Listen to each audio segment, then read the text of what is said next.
www.casarema.fr. Je suis déçu de voir les images qui circulent ces derniers temps. Je vois mes frères en train de souffrir, vendus comme des pêches, comme des poires en Libye. Je me lève aujourd'hui pour dire que je suis indigné. Je me lève aujourd'hui pour dire que je suis en colère. I'm black, I'm African. Je suis black, je suis noir et fier de l'être et je suis africaine. Il y en a marre de voir les Africains continuer à dormir paisiblement, tranquillement, pendant que nous avons des frères et des sœurs qui sont en train de croupir dans des prisons, qui sont en train d'être vendus par des charognards libyens, qui sont vendus comme si on vendait des tomates, alors que nous sommes au XXIe siècle. Après tant d'années, tant de siècles, où nous avons été réduits à l'esclavage. Aujourd'hui encore, on nous fait ressurgir encore que la race noire est une race inférieure. Je dis non, nous ne sommes pas une race inférieure. Parce que lorsque je regarde l'Afrique, mon Afrique à moi, je dis que l'Afrique, qui est le berceau de l'humanité, est un continent béni, un continent richement béni, un continent que Dieu a tellement aimé, qu'il a tellement béni. Nous sommes bénis sous le sol, nous sommes bénis sur le sol. Pourquoi est-ce que l'Africain jusqu'aujourd'hui n'arrive pas à jouir de tous les biens que Dieu a déposés sur son continent? Les soi-disant chefs de l'État, que moi j'estime qui ne sont pas des chefs de l'État, je dis que vous estimez être des hauts dirigeants, vous n'êtes pas des hauts dirigeants, vous êtes des bas dirigeants. Comment est-ce que vous pouvez estimer être des chefs de l'État alors que tous les jours, des milliers, des millions d'Africains sont tués, sont violés, des femmes sont violées, des hommes sont complètement martyrisés. Nous sommes en train de tourner nos regards vers la Libye où nous voyons nos frères et nos sœurs simplement parce qu'ils sont en train de fuir la misère que vous autres, soi-disant chefs des États africains, vous êtes en train de les accabler. Vous les faites souffrir. Et ces hommes et ces femmes trouvent que leur seul moyen de s'en sortir, c'est de s'enfuir. Pourquoi devraient-ils s'enfuir alors que ce sont aussi leur pays? L'Afrique est aussi leur continent. Pourquoi est-ce que vous êtes les seuls à jouir des biens de l'Afrique et pas ses frères et ses sœurs africains? Vous autres, chefs d'État africains, vivez dans une maison où, à l'intérieur de cette maison, vous vivez dans une chambre bien à part, avec de l'eau potable, de l'électricité, à manger, à boire, à gogo. Et juste en sortant de vos chambres, il y a des personnes qui se trouvent dans vos salons, dans vos cuisines, dans vos toilettes, qui sont en train de vivre misérablement. Ils n'ont même pas de quoi se vêtir, ni même de quoi boire. Comment ça se fait que l'eau peut devenir un luxe en Afrique pour beaucoup de personnes? Des millions de personnes n'ont pas accès à l'eau potable. Au XXIe siècle, en 2017, nous ne pouvons pas supporter cela. C'est indigne. Et moi, je suis indignée aujourd'hui. En tant qu'une femme africaine, je dis non, cela ne peut pas continuer. Vous êtes là, vous ne réagissez même pas. On est en train de vendre vos fils et vos filles. Vous ne réagissez même pas. Et là, je m'adresse encore parce que je suis une femme. Je m'en vais tout droit vers vous, soi-disant les premières dames de Chanel, les premières dames de Louboutin, les premières dames d'Ucabello, les premières dames des tissages et des perruques et des sacs Vuitton. Vous n'êtes pas dignes d'être appelées des premières dames. Vous êtes des dernières dames. Parce qu'une première dame est une femme dont la Bible parle ici, la femme vertueuse, la femme sage. La femme sage est une femme qui bâtit sa maison, mais l'insensé la renverse de ses propres mains. Eh bien, aujourd'hui, vous êtes soi-disant des premières dames. Vos pays sont vos maisons. Et vous êtes censés, vous, en tant que femme, vous lever et dire que moi, en tant que femme, soi-disant en tant que première dame, je dois bâtir ma nation. Mais que faites-vous de vos nations? Vous renversez les nations. Quel genre de femme êtes-vous lorsqu'il y a des femmes, des vieilles femmes qui doivent être honorées? Vous les déshonorez, ces vieilles femmes. Elles n'ont rien à manger. Elles n'ont rien à boire.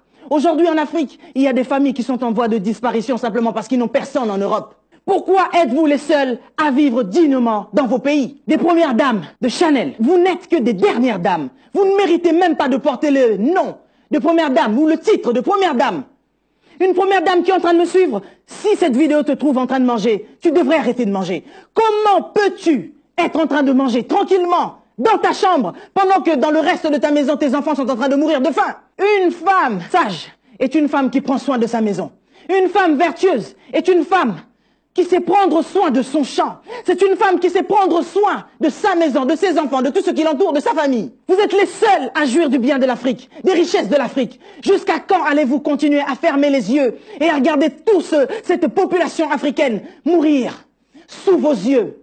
Vous êtes fiers lorsque vous montez dans vos jets privés et traversez les océans pour arriver jusqu'ici en Europe pour mettre au monde, pendant que vous êtes incapables de pouvoir construire des hôpitaux dans vos propres pays. Vous n'avez qu'un petit mot de tête et tout de suite vous courez ici en France, vous courez en Suisse pour aller vous faire soigner. Et toute cette population qui ne cesse de mourir chaque jour de malaria, de palu et autres, de choléra et dernièrement d'Ebola, etc. Parce que ce n'est pas votre priorité.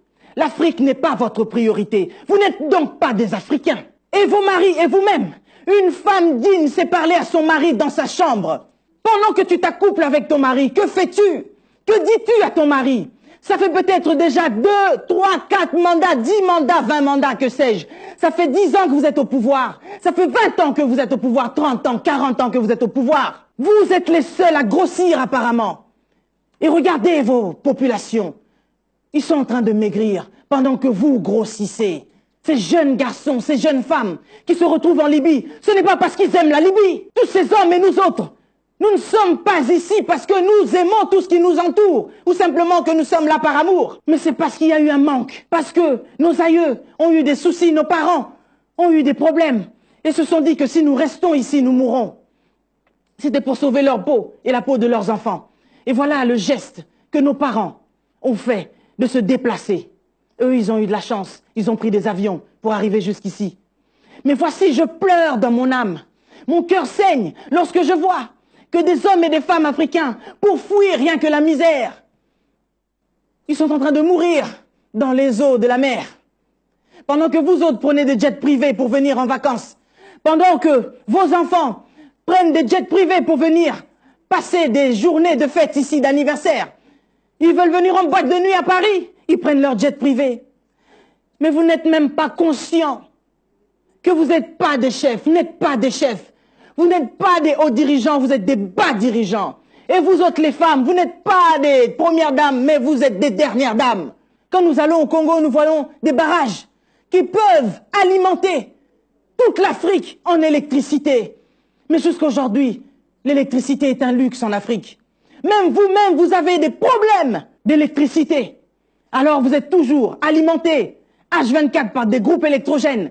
Mais jusqu'à quand cela va durer? Vous mettez des millions pour acheter des montres, pendant que les gens qui sont juste devant chez vous sont en train de mourir de faim. Des fonctionnaires impayés pendant des années. La jeunesse est l'avenir de l'Afrique. Que faites-vous de cette jeunesse africaine? Vous les livrez à eux-mêmes, au point où ils abandonnent leurs rêves. Il y a des génies parmi tous ceux qui sont en train de se faire battre, ceux qui sont en train de se faire vendre en Libye. Il y a des génies qui peuvent transformer l'avenir de l'Afrique. Ce sont ces génies dont l'Afrique a besoin, que vous êtes en train de bafouer, que vous êtes en train de tuer. Sachez-vous, chère dernière dame, chers bas dirigeants, que vous aurez la mort de tous ces jeunes hommes africains dans la conscience. Non, moi je ne veux pas que vous vous retrouviez à La Haye, parce que là-bas vous vivez dans des chambres de rois. Je veux que vous soyez jugés par la communauté africaine. Et vous devez être jugés, parce que ce que vous faites est indigne. Vous êtes indigne. Je regarde un président qui fait une interview en disant « Oui, je n'ai pas vu la vidéo, mais mon cabinet m'en a parlé. » Quel genre de chef de l'État es-tu? Une partie de la population de ton pays se fait vendre comme une tomate. Et toi, tu dis que tu n'as pas vu la vidéo?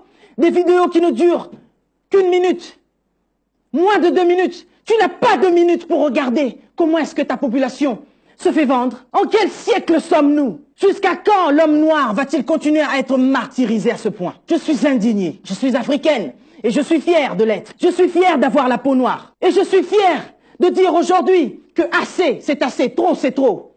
Tous nos frères qui sont en train de souffrir, qui sont en train de croupir, ils se font battre matin, midi et soir avec des barres de fer. D'autres, on prend des couteaux, on perce leur corps avec des couteaux. Mais où sommes-nous? Nous sommes au XXIe siècle, oui ou non? Je ne parle même pas à la communauté internationale de réagir, mais à vous autres, soi-disant leaders africains. Vous dormez peinard chez vous, alors que il y a vos fils et vos filles qui se font violer. Il y a vos fils et vos filles qui ne mangent pas. Mais comment faites-vous pour être les seuls à manger? Comment faites-vous pour grossir autant pendant que le reste de la population est en train de maigrir? Comment faites-vous pour dormir tranquillement pendant que des enfants qui méritent d'être à l'école et de s'asseoir dignement sur des bancs, ils sont assis par terre, dans la poussière. Ils n'ont pas de quoi s'asseoir. Ils n'ont même pas de cahier. Ils n'ont pas de livres. Ils n'ont rien.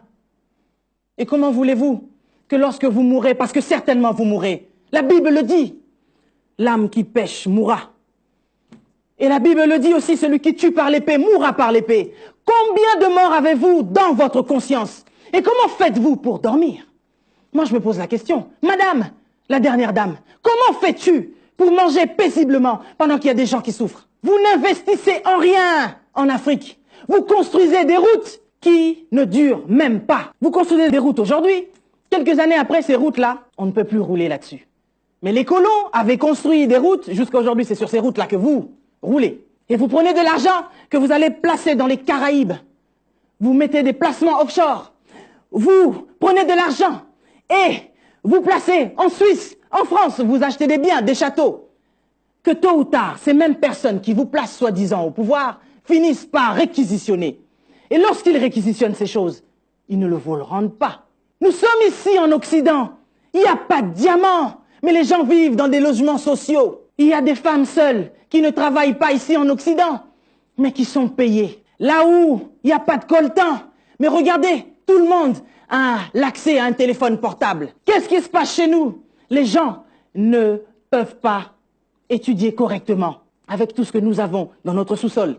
Tous les jours, on nous vole, on nous vole, on nous vole, on nous vole. On déstabilise l'Africain. On veut te faire croire, Africain, que tu n'es rien, que tu ne représentes rien, que tu es faible. Parce qu'autrefois, tu as été esclave. C'est fini aujourd'hui. C'est fini aujourd'hui. Et moi, j'aimerais dire une chose aussi qui me révolte. Si un Libyen, un minable Libyen, ose prendre un Africain et le vendre comme esclave, mais il prend exemple sur vous, cher soi-disant chef de l'État, cher soi-disant dernière dame. C'est parce que vous, d'abord, vous avez commencé à nous mettre en esclavagisme. Tous ceux qui sont en Afrique aujourd'hui et qui vivent dans des conditions minables sont des esclaves. Personne n'a le droit de ne rien dire. Parce que si vous osez prendre parti, devenir opposant, on vous met en prison. N'est-ce pas ça, là aussi, une forme d'esclavagisme? Nous sommes d'abord esclaves chez nous, dans nos pays, avant que les autres fassent de nous des esclaves. Et je suis sidéré de voir que des hommes et des femmes, soi-disant des hauts dignitaires, que moi je dis vous êtes des bas dignitaires. Vous n'êtes pas des dignitaires d'ailleurs. Restez tranquillement chez vous. Ne même pas dire un seul mot. Personne ne passe sur les réseaux sociaux pour dire que moi, le président de tel pays, je ne suis pas d'accord contre ce qui se passe en Libye. Je me lève et je fais ci, je fais ça. Ça ne date pas d'hier. Peut-être que ça fait quelques jours que nous voyons ces images. Mais laissez-moi vous dire que ça fait quelques années que ça commence déjà à durer. Depuis que la Libye est tombée, cette histoire-là a commencé. Cette vague d'immigration qui arrive ici en Occident. Et d'où, justement, les Occidentaux disent « Non, on ne veut pas de vous ici chez nous ». Alors qu'eux se servent bien chez nous, les étudiants essayent de s'enfuir, d'aller en Occident pour pouvoir étudier. Et même après avoir étudié longuement, quand ils retournent en Afrique, il n'y a pas de travail. Ils n'arrivent pas à trouver des postes. Pourquoi? Parce que des personnes qui, après avoir étudié ici, acquis beaucoup plus d'intelligence, retournent en Afrique, essayent de créer des entreprises, vous les accablez par des factures, par des taxes exorbitantes, simplement pour les casser. Où êtes-vous les hommes de Dieu? Que faites-vous par rapport à cette situation? Je ne vois pas les hommes de Dieu se lever et s'indigner contre cette situation. Je ne demande pas qu'aux pasteurs de se lever, mais je demande à tous les chefs religieux de se lever. Ceux qui fréquentent ces chefs de l'État, allez les voir. N'allez pas les voir juste pour avoir des mallettes d'argent, mais allez les voir pour leur dire des vérités en face. Assez de voir la communauté africaine, assez de voir la population africaine mourir. Voilà pourquoi je dis aujourd'hui les chefs religieux. Vous qui vous considérez comme des Africains, si vous êtes réellement Africains, les enfants d'Afrique, la terre d'Afrique a plus que jamais besoin de vous. Vous savez quoi? Notre liberté ne viendra pas ni de l'Orient, ni de l'Occident, ni de je ne sais où, mais ça viendra de vous. J'ai vu Moïse, David, Daniel. J'ai vu beaucoup de personnes. J'ai vu Joseph dans la Bible. Des personnes qui ont accepté de porter le poids pour le bien-être de leur population. La Bible nous dit qu'au temps de Salomon, il n'y avait pas de guerre, parce que c'était un homme sage. Mais où sont des dirigeants sages et intelligents? Jusqu'à quand allez-vous penser que votre race est une race inférieure? Les hommes sont tous nés égaux et libres. Il n'y a donc aucune raison que quelqu'un fasse de vous son esclave. I'm black, I'm African. I'm black, I'm African. I'm black, I'm African. I'm black, I'm African. God bless Africa. God bless Africa. God bless Africa. God bless Africa. I love Africa. I love Africa. I love Africa. I love Africa. Pour votre édification spirituelle, suivez des puissants témoignages, des puissantes prédications, des puissantes prières en live, des émissions chrétiennes, des clips top gospel. Abonnez-vous dès maintenant sur notre nouveau compte YouTube Casarema Satellite. La Bible dit que vous devez vous entretenir par des psaumes, des hymnes, des cantiques spirituels, chantant et célébrant de tout votre cœur les louanges du Seigneur. Alors, abonnez-vous dès maintenant sur notre nouveau compte YouTube Casarema Satellite.